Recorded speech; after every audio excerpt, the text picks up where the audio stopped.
Hi, I'm Hudson. I'm a game designer and I occasionally make videos. There was a patch for Deadlock today, so I want to talk about that.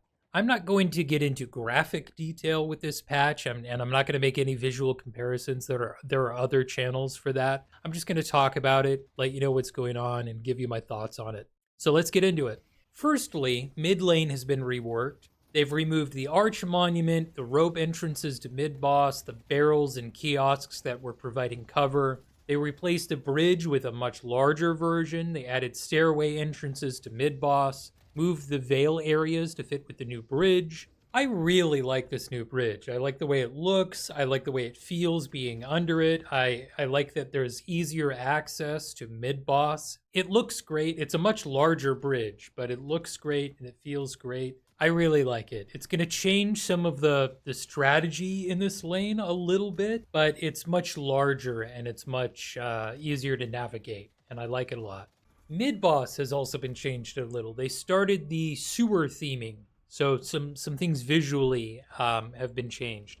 They've added connections from the rope shafts to the upper area of mid-boss, and they added sloped mounds on the side of the stairs from the pit. I really like the look of mid-boss. I like how it's coming along. It looks really cool. This is a much more visually interesting area now. I'm looking forward to seeing how this area improves over time. The layout isn't much different, but it feels different. It looks a lot better. It's much easier to access and navigate this area. And then some gameplay changes. Flex slots have changed. Now it requires 3 guardians and 3 walkers instead of 2 guardians and 2 walkers to get those flex slots. Guardians and walkers, the total bounty is now split with all nearby players, including players that have done damage to it within the last 20 seconds. Nearby players get 40%, and the rest is split evenly with all 6 players, including those nearby. Hero kill bounty has increased. I'm not going to go into the specific numbers, but it's increased. That has increased. Killing heroes no longer spawns orbs. Instead, the orbs are directly awarded to the killer and assisters. I am so happy to see that change. Thank the Lord. Also, destroying objectives no longer spawns orbs. So, killing heroes and destroying objectives now just awards the souls directly to the killer and the assisters. Trooper base bounty has been reduced. Trooper bounty growth per minute has been increased. Walker hit points have been increased. Walker spirit resistance has been reduced. Soul orb auto claim radius has been reduced. Headshot multiplier has been reduced. Rejuve drop duration reduced from 9 seconds to 8 seconds. Next, some changes to items and heroes. Again, I'm not going to get into the specifics of every individual item or every individual change to a hero. I may provide patch notes so you can read those for yourself. I'm just going to talk about what I think is interesting right now. Opening rounds no longer works against objectives.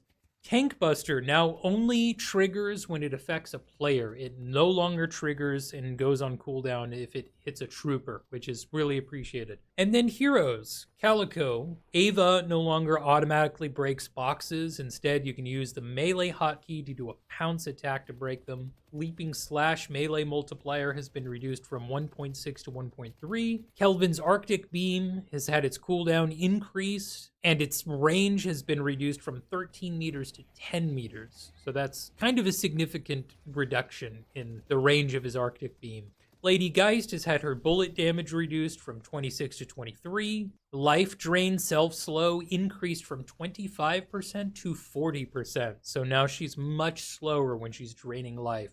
And Soul Exchange now requires you to be within 6 meters of your target rather than 7.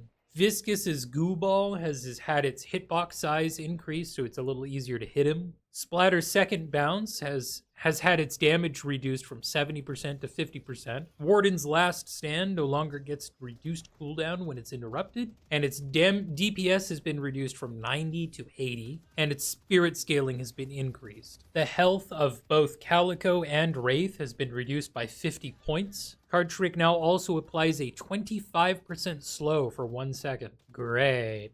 So that's the patch. I'm happy with this patch. I like what I'm seeing.